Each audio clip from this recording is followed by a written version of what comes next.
Hello guys, welcome to another exciting tutorial. Today I'm going to be showing you how to make a princess dart bustier. It's not going to be a peplum blouse, it's going to be a straight blouse. If you are making it a peplum blouse, all you need to do is just to stop at the waist line. But today I'm going to be making a full princess dart bustier blouse. I've gone ahead to mark out our shoulder to bust, shoulder to under bust, shoulder to waist, and of course our shoulder to full length line. For my client is 24 inches and I've added extra 1 inch, 25 for the hemming allowance.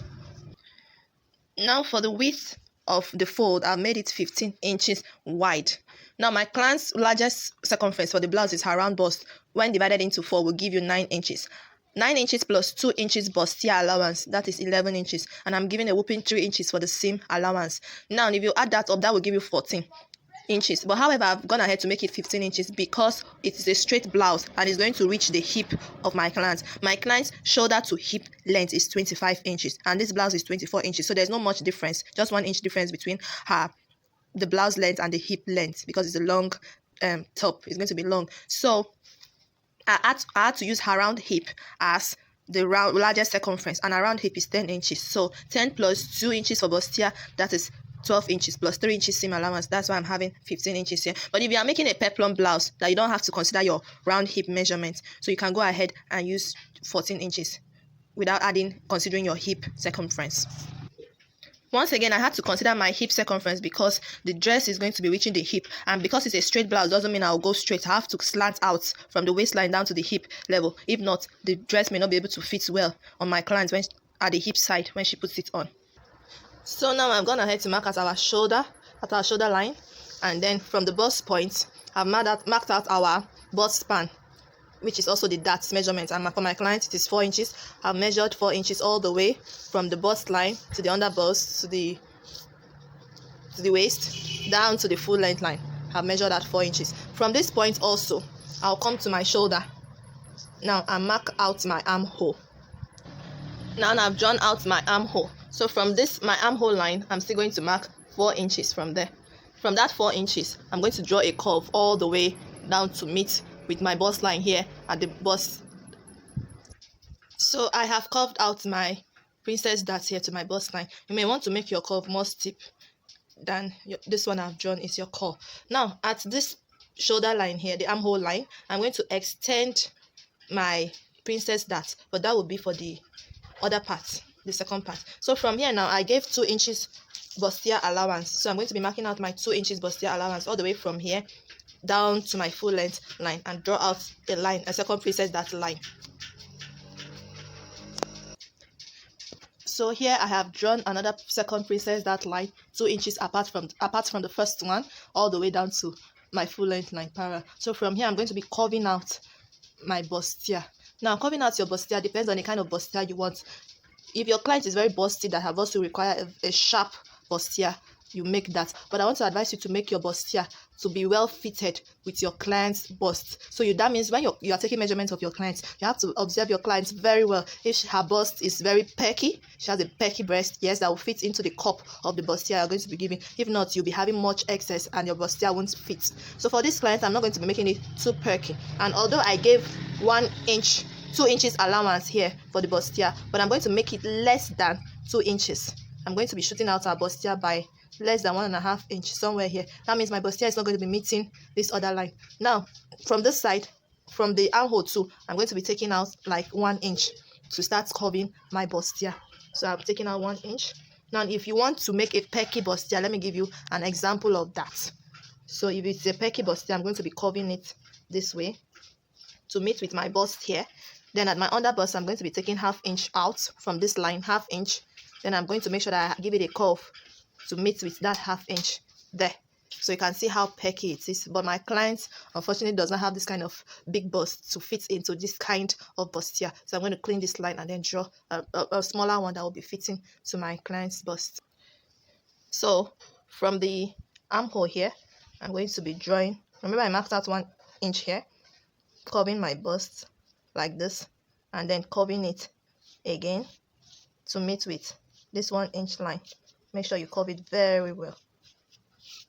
Then from there, I think it will be okay like this for my bust. If my bust wears it, I want to try and make it as flat as possible.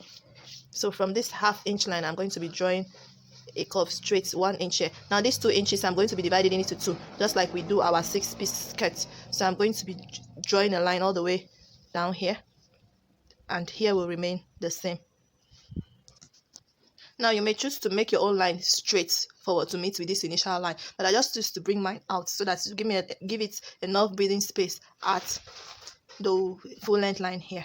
So this is our princess. How to cut our princess that bustier. The next thing to do now is to cut out our shape, to mark out our shape. And how do we mark out our shape? This is the bust line. Remember, my client's bust span is 9 inches. Out of that 9 inches here, I've taken out 4 inches for the bust span. So 9 minus 4, that will be left with 5 inches. So from this second princess dart line here, not from here, from the second princess dart line, I'm going to be marking out that 5 inches that is remaining for our bust, round bust measurement.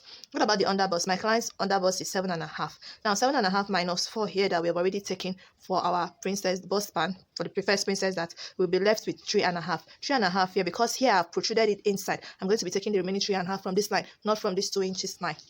If you take it from the 2 inches line, you will have shortage. So from that 2 inches, from this protruding line here for our under bust, I'm going to be taking 3.5. What about my waist? Her round waist is 4 inches. Now I'm not going to be starting here because my line for the second part of my blouse is starting here. So from this line, I'm going to be marking out the remaining 3 inches as well, because her round waist is 7.5. 7.5 minus 4 will give me 3.5. Her round under bust and round waist are the same measurement. Then my client's round hip is 10 inches. Now 10 inches, I've taken 4 inches here for the princess dart. That will be left with how many now? 6 inches. Now this 6 inches, I'm going to be taking it from the second princess dart line. So 6 inches from here. From this point, I'm going to be marking out my allowance. Seam allowance is 3 inches. Now because it is a straight blouse, don't go and be drawing a straight line all the way from this part down. The waist, the hip side won't fit, the down part of your clients won't fit, so you have to consider the hip measurement as well at the full length line. So from that point now, I'll be marking out my 3 inches seam allowance from the full length all the way up. You can make yours 2 inches seam allowance, but my clients requested for much allowance for her dress, so that's why I'm giving her 3 inches allowance. And of course, from this point now, you have to slant out to the armhole line, then draw out the remaining lines to meet with your point. Now at the full length line, you cannot leave it straight. You cannot leave this line very straight here. You have to curve it at the full length line, and I usually curve by 2 inches. The reason being that if you leave it straight by the sides, by the time you finish sewing, the sides will be longer than the middle front. So you always have to curve this full length line very well. So now I've curved the edge of my full length line very well to avoid it protruding downward when my client puts it on. Now, if you notice very well, whenever you are joining princess dart, we always start from the down part and try to drag so that it will be equal at the armhole line. But if you start at the armhole line and you're not careful enough, most of the time, 90%, 99% of the time rather, you'll find out that your princess dart does not match. It's not equal with the front, this other middle part. It's either the down will be short if you started from the up, or the up will be short if you start from the down. So to avoid that, from this line here at the armhole, this other side, we extend it by 1 inch or even 1.5. We extend it by 1 inch, and then you curve it out again to meet with your original armhole line. So that is why if you go ahead and cut it the same way on the straight line with your armhole, you will have shortage. I'm sure and certain about that. No matter how professional you are, you will have shortage. So you want to go ahead and extend it. And if you have excess, you might just trim it off later, but it's better to have excess than shortage. So you extend your princess dart on the side from your armhole. Now this is a full shoulder princess dart bustier, and it's not a peplum, it's a straight blouse.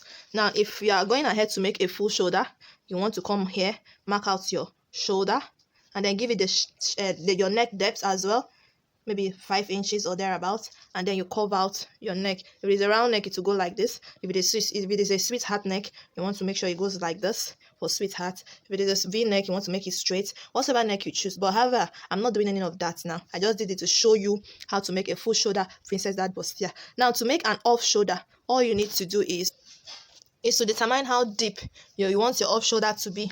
Now, if the deeper you go from your neckline, the more exposed your off shoulder blouse will be at the bust level. So for this client, she doesn't want her breast to be much more exposed, so I'm going to be making the front line here 6 inches. And also, what is the curve, the shape of your princess of your neckline for the off shoulder princess dart bustier? For this client, it's going to be like a sweetheart neck also. So now remember, I took here 4 inches. From here, this part, I'm going to be curving a sweetheart neck to meet with this 6 inches line. Have you seen it? I've curved it out. Now you can see that some other some other people, their curve go all the way up like this. Anyhow you want to shape it. If it is a round off shoulder blouse, you want to go like this. But this is what I'll be making. So by just curving this out, determining your neck depth at the front line here, middle line here, and then from this point curving it out, you are good to go for your off shoulder princess dart bustier. So we are going to go ahead and cut it out on the border lines. Then I'll show you. So I've cut out our border. The next step now is to cut out on our princess dart line. For the middle part, I'm going to be cutting this line straight all the way to the armhole. Then for the other side, I'm going to be cutting out on my bustier curve all the way down here. So as you can see, I've cut out, and by the time I remove this middle part, this is what I'm left with. So you want to go ahead and cut it out on your lining, your interfacing. Also, you want to curve out your pad, your breast pad, your wadding, and then you sew it and attach it. Thanks for watching. Please like, subscribe to my YouTube channel. Also join our Facebook group, Belwin Creations Community. Please do not share my videos. Thanks, until next time. God bless.